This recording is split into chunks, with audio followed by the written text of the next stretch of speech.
Salam, dəyərli abituriyentlər. Mən İMAŞM Tədris Mərkəzinin coğrafiya müəllimi.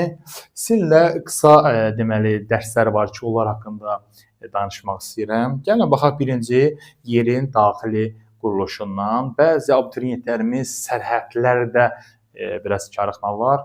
Mən əslində öz müdavimlərimə bir çox vaxt belə loru dildə desək, yumurta ilə bağlı bunu təqdim edirəm. Məsəl üçün, yer qabığının belə deyək ki, nüvəsini yumurtanın sarısı kimi və yaxud da ki, yer qabığının mantia təbəqəsini yumurtanın ağı kimi, təbii ki, yer qabığını yumurtanın qabığı kimi təsvir edirəm. Sanki uşaqlarda daha çox yadda qalan hissə olur. Biz gəlin baxaq bu hissəyə, dəyərli yoldaşlar. Deməli, yer təbəqəsi təbii rənglərdən göstərilib təbii ki, nüvə hissədən, onun üzərində mantia, təbii ki, üst geyim adlanır və nəhayət yer təbəqəsi, üst təbəqəsi olan yer qabığıdır. Gəlin başlayaq birinci, deməli, nüvə hissədən. Nüvənin, deməli, qalınlığı 3500 kilometrdir. Temperatur hətta 4500 deməli, dərəcə Selsiya bərabərdir. Hətta bəzən günəşin səthində olan temperatura bərabər olur.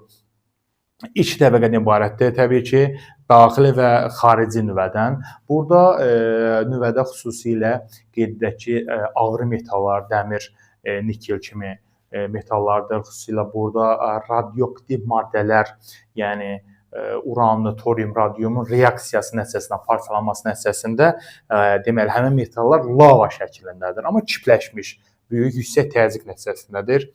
Növbəti baxırıq ki, üst deməli mantiyadır. Yəni həmin bu qırmızı hissə əslində üstəsi mantiyadan ibarətdir. Yenə də iki hissə, üst mantiya və alt mantiya. Qalınlığı 2900 kilometrə bərabərdir. Temperatur 1000-2500 dərəcə arasında dəyişir. Burada da isə yüngül, yəni alüminium, silisium kimi deməli yüngül metallar deməli toplaşmış və böyük reaksiya nəticəsində daha yüksək təzyiq formalaşmış və lavalar bərk halda, yəni kipləşmiş haldadır. Gəlin baxaq. Burada alt mantiya və üst mantiya, əslində alt mantiyanın üzərində yerləşən astronosfer üst mantiyanın aşağı hissəsindədir və astronosfer təbəqəsi əsasən üst mantiya, alt mantiyanın üzərində üfüqi lay şəklində hərəkət edir və bütün litosfer tavalarının hərəkətinə də təsir edən təbəqələrdir.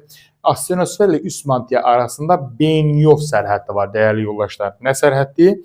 Beyin-Yov sərhəddi yadınızdan çıxmasın. Gəlin baxaq, həmən bu üst mantiya ilə birlikdə yer qabığı litosfer adlanır. Nədir? Litos, daş, sfera təbəqə deməkdir, yəni daş təbəqəsidir, üst mantiya ilə birlikdə. Amma astronosferlə deməli, belə deyək, yer qabığı teknosfer adlanır. Bütün yer səthində baş verən, deməli, kataklizmlər, vulkanların, zəlzələlərin ocağı məhz bu hissədə yerləşir. Növbəti hissəyə baxaq. Yer qabığından danışaq, dəyərli yoldaşlar. Yer qabığı iki tipdir. Materit tipli, okean tipli. Gəlin baxaq. Ümumən yer qabığında çökmə qranit bazalt qatı var. Amma okean tiplidə siz fikir verirsiniz ki, deməli nədir? Qranit təbəqə yoxdur. Ona görə də materit tipli yer qabığı ümumi olaraq 90 kilometrdir. Materit tipli yer qabığının bəli, qalınlığı daha çox oradan göstərir. Xüsusilə Mərkəzi Asiyada Himalay dağları, Hindukuş dağlarına 70-90 kilometrə qədər.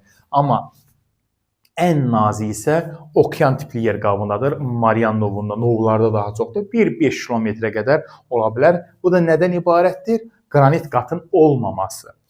Bəli, biz baxırıq ki, belə deyək, qranitdən bazalt təbəqəsinin arasında burada deməli biz yaza bilərik bunu.